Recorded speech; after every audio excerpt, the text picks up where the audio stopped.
2023년 6월 1일에 그러니까 23대 광복회장으로 이제 선출이 되셨습니다. 그 당시에부터 이전 정부, 당시 정부, 그러니까 이전 정부하고 코드가 안 맞을 거라고 하는 예측은 많은 사람들이 했었는데요.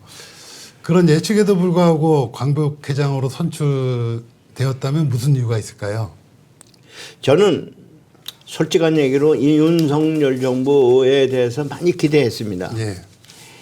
윤석열이라는 사람을 제가 많이 참 아끼고 사랑했고 또 제 아들처럼 생각을 했는데 집권한 후에 보니까 딴 길로 가고 있어요. 그래서 제가 이게 많이 변했구나 이렇게 생각했어요. 많이 변했구나 생각했는데 솔직한 얘기로 실망을 많이 했습니다. 그래서 제가 끝내 제가 충고하다가 안 되니까 나중에 제가 딴 길로 갈 것을 선언하고 제가 광복절 행사에 나가질 않았습니다.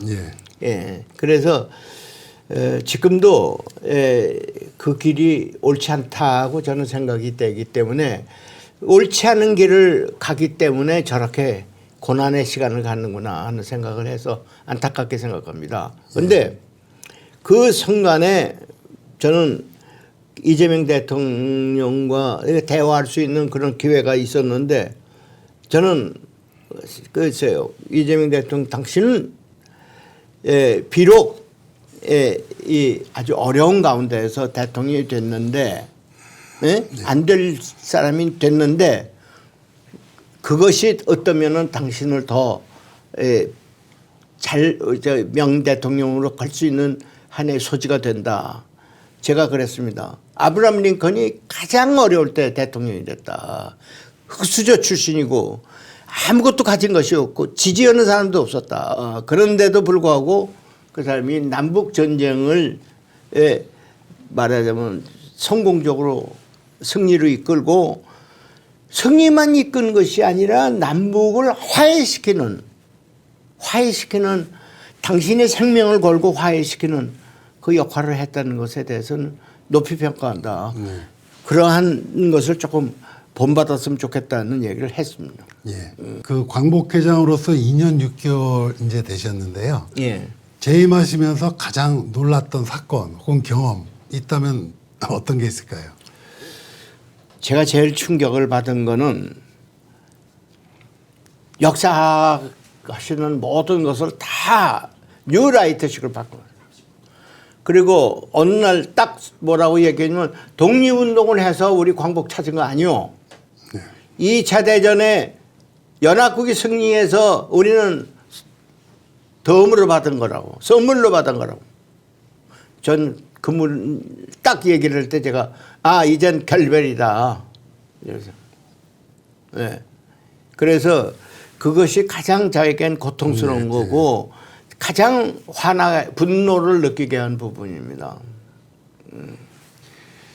그 1987년 6월 민주화 항쟁 이후에 그러니까 계엄 상황에서 국회의 기능을 정지시킬 수 있는 것을 독소 조항을 이제 당시 없애게 되지 않습니까? 네. 그리고 결과적으로 이번에 123 불법 비상계엄도 국회에서 이제 해제시킬 수 있는 그런 바탕이 이제 거기서부터 나오게 됐는데 그때 이제 회장님께서 또 많은 역할을 하셨지 않습니까?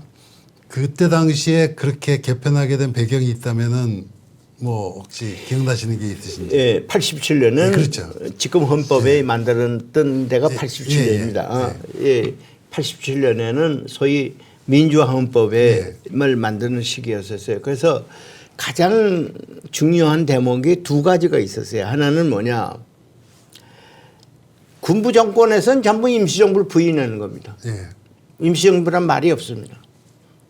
그래서 제가 임시정부의 법통을 개성해야 된다는 것을 넣는데 일조를 했고 두 번째는 뭐냐? 군부 정권에는 전부 쿠데타를 정당화시키는 이렇게 가능하도록 헌법이 되어 있어요. 그래서 김영삼 대통령이 뭐라고 얘기했습니다. 성공한 쿠데타는 벌 줄 수 없다 이렇게 얘기했어요. 그건 뭐냐? 과거 그 당시에 헌법에 그런 성공한 그대한 시비를 걸 수가 없게 되어 있어요. 그러나 현행 헌법은 계엄을 선포해도 계엄의 요건이 있어서 요건에 맞지 않으면 얼마든지 뒤집을 수 있는 그런 조항들을 넣고 삽입을 했거든요. 네. 그렇기 때문에 저는 지금 헌법이 그런 부분에 대해서는 가장 선진적인 헌법이라고 저는 생각합니다. 네. 대한민국이 일제에 의해서 강제 병합되기 이전부터 그 조선의 정체성 보존과 독립을 위해 많은 노력을 했고 일제 강점기에는 그 모든 가족과 재산까지도 이루면서 조국에 헌신했던 분들이 많습니다. 그런데 그러한 노력들이 사실은 제대로 평가를 받지 못하고 있는 것도 사실이거든요. 특히 저희 그 유림들 같은 경우에 그 당시에 재판 자료를 보면은 유교인이라든지 유림이라고 쓴 분들이 없어요. 그 자기 직업을 농업인 예를 들어서요. 뭐 농유생 그런 식의 표현들이 많이 들어가 있거든요. 그래서 다른 종교를 보게 되면은 뭐 기독교 뭐 예를 들어서요. 뭐 불교 자기 종교를 쓰기도 하는데 또 유림들은 무교라고 쓴 분들도 많고요. 뭐 서당인 이런 자료들도 보이고 하는데 그래서 그런 분들이 국가유공자 선정 등에서 불이익을 받는 부분들이 많거든요. 그래서 그런 부분들을 혹시 해소할 수 있는 방안이 있다면 보관이 있으시다면은 제가 이제 우리 가문에서 성장을 했기 때문에 어떤 때도 이런 얘기를 하지 않았는데 오늘 질문을 하시니까 제가 말씀을 드리죠. 네.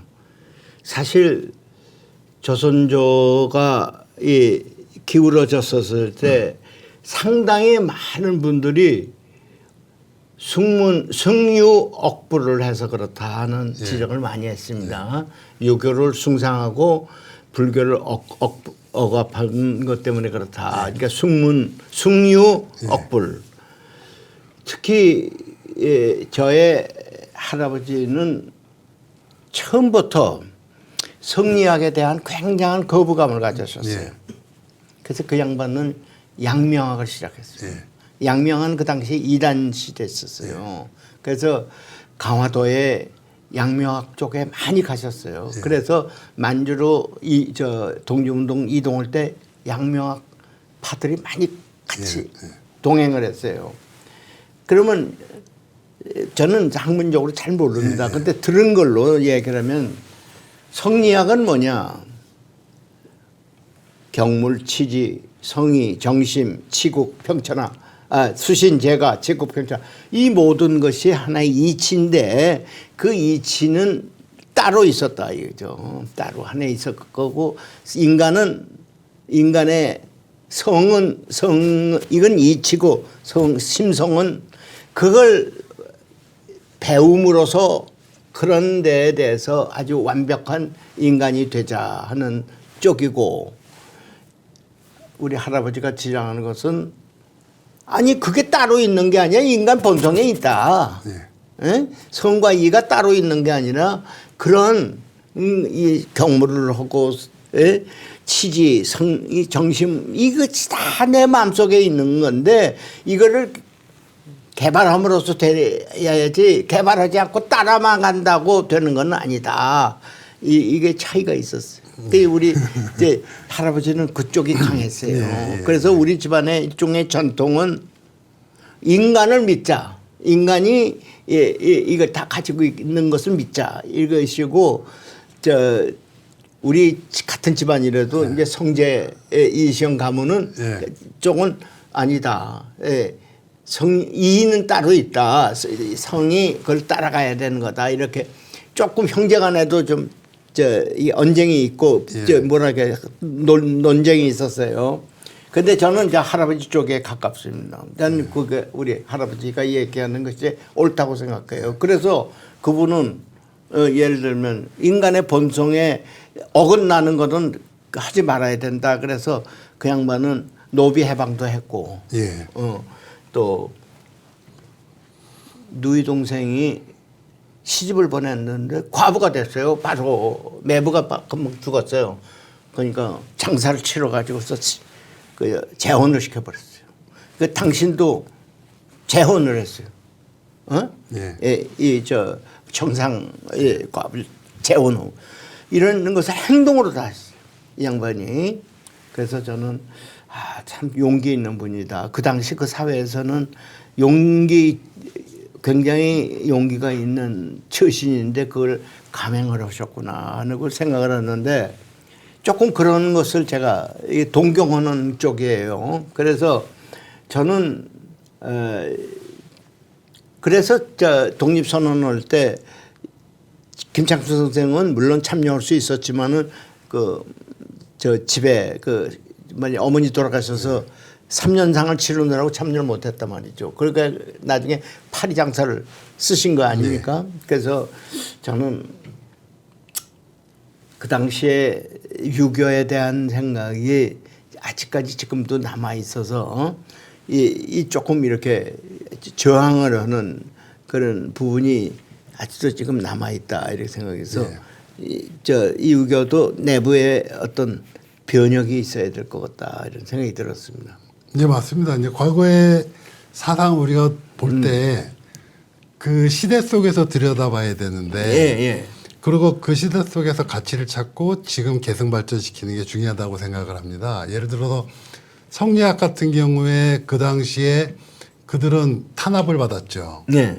그 이유는 아주 혁명적 발언들을 합니다. 예를 들어서 성인은 타고난 게 아니라 배워서 될 수 있다. 예, 배워서 될 수 있다고 그랬죠. 예, 그런 것들은 아주 혁명적이었죠. 근데 그런 것들이 이제 이게 시대가 흐르면서 이제 기득권화되고 이러면서 본래 취지를 상실하고 이런 것들이 반복되는데 지금 시대도 마찬가지인 것 같습니다. 그래서 뭐 유교도 그 시대 정신으로 새로 돌아가서 새롭게 개발하고 뭐 이렇게 돼야 될 것 같은데 그게 사실 쉽지 않은 일이죠. 쉽지 않죠. 네. 그리고 어떤 면에서요.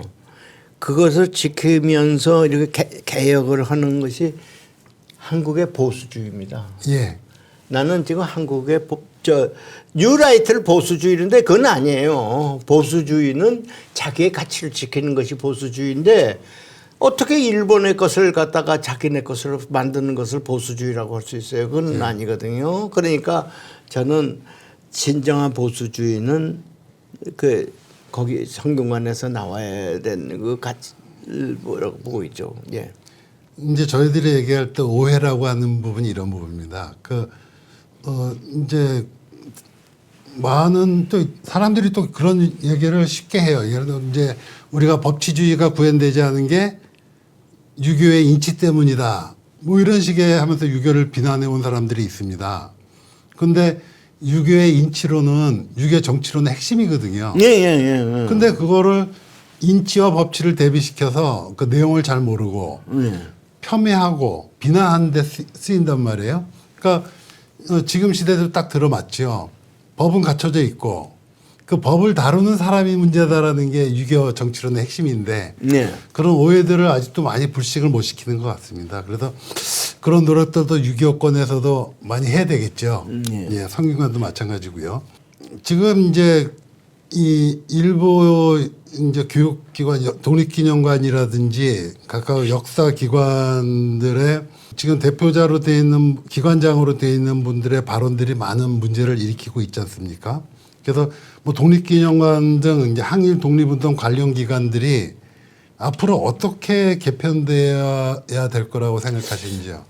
조금 지금 있는 분은 일단은 물러가야 됩니다. 일단은 물러가야 되는 이유는 독립기념관장만 해도 저는 저렇게 독립기념관이 그 기능이 마비될 정도 되면은 자기가 양심 있으면 물러가야 되는 거예요. 스스로 물러가야지 뭐 강요에 의해서 대통령이 해주기를 바라서 해임되면 그 보이스 마케팅을 통해서 자기가 더 성과를 올려서 이렇게 되는 것처럼 생각하는 것 같은데 그건 잘못된 생각입니다. 왜냐 저렇게 제 기능을 발휘 못했을 때는 아, 이게 내가 여기 있음으로써 오히려 독립기념관이 지금 고난을 당하고 있구나. 그 물러나 주는 것이 이 기관을 위해서 플러스가 된다 그럴 때는 용감하게 결심하는 것이 저는 양심적인 사람이라고 생각합니다. 그런데 지금 계속 뭉개고 마치 이거를 정치 무대화하는 것 같은 생각이 들어서 아이 참 조금 부족하다 이런 생각이 들죠. 예. 그 1936년 중국에서 태어나서 예. 지금까지 살아온 회장님의 인생 자체가 대한민국의 현대사이자 국난 극복의 역사인 것 같습니다. 그래서 그 많은 분들이 이제 회장님의 회고록이나 자서전 같은 것들을 기대를 많이 했는데 마침 지난 6월에 예. 그 책을 내셨는데 예. 그 책에 대해서 간단하게 좀 설명을 잠깐 해주시죠. 저는 저 책을 하나 쓰고 싶어요. 예. 아주 소박한 얘기를 할게요. 제가 70년대에 그 어떤 분이 중국을 굉장히 찬양을 해요. 중국 문화혁명에 대해서 이거는 세계적인 혁명의 실마리라고 해서 굉장히 찬양해요. 저게 쏙 빠졌어요, 제가. 그래서 대학원에서 논문을 쓰는데 제가 문화혁명을 그야말로 이 세기에 참 좋은 기회다. 이게 논문을 썼어요. 근데 지금 생각하니까 제가 속은 것 같아요. 그래서 속았으니까 반성문을 써야 될 것 같아요. 그래서 제가 죽기 전에 내가 꼭 이 반성문을 써야 되겠다. 나는 이렇게 생각을 했는데 딴판인 세상을 중국의 문화혁명에다가 일치시켜 가지고 내가 생각하는 그 자체가 얼마나 어리석었냐 하고 제가 아주 굉장히 후회를 막급했어요. 그런데 제가 마지막으로 한 거 쓰고 싶은 것은 살찌가니 그걸 포함해서 내가 본 한국 현대사, 한국 현대사. 그러니까 언제부터냐?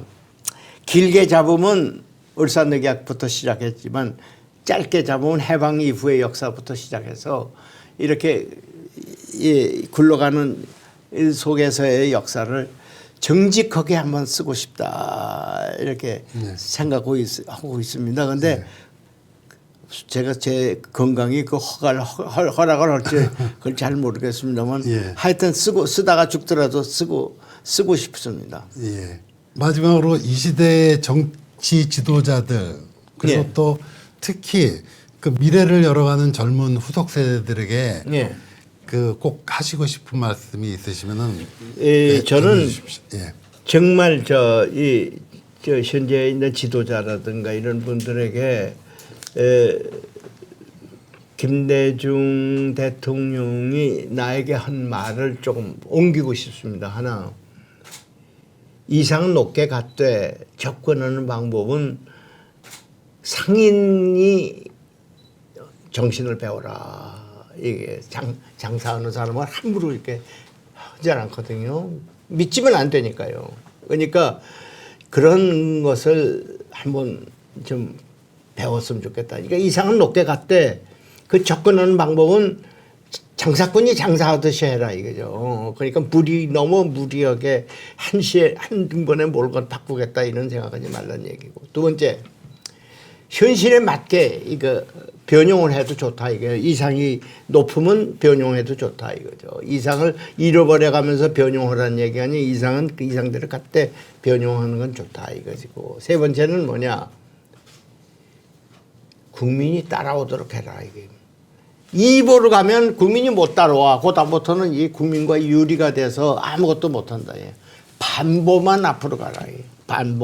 반보라도 국민이 따라온다는 게 힘드는데 이거를 이 두 볼 앞장서 간다, 세 볼 그거는 종교인 말하자면 예수나 석가모니 같은 분이 하는 거지 우리 같은 정치인은 아니다. 정치인은 반보만 앞으로 가라 이렇게 그러세요. 그분이 백범근교 선생도 굉장히 비판합니다. 저도 그 비판에 찬의를 표현했습니다. 뭐냐? 백범 너무 앞서갔단 말이죠. 그리고 아니다 이렇게 얘기하니까 백범이 나중에 몰락하게 된 원인이 그거다. 50선거 참여했어요. 옳다고 보는 거예요. 50선거를 보이콧하는 건 핵범이 잘못한 것이다.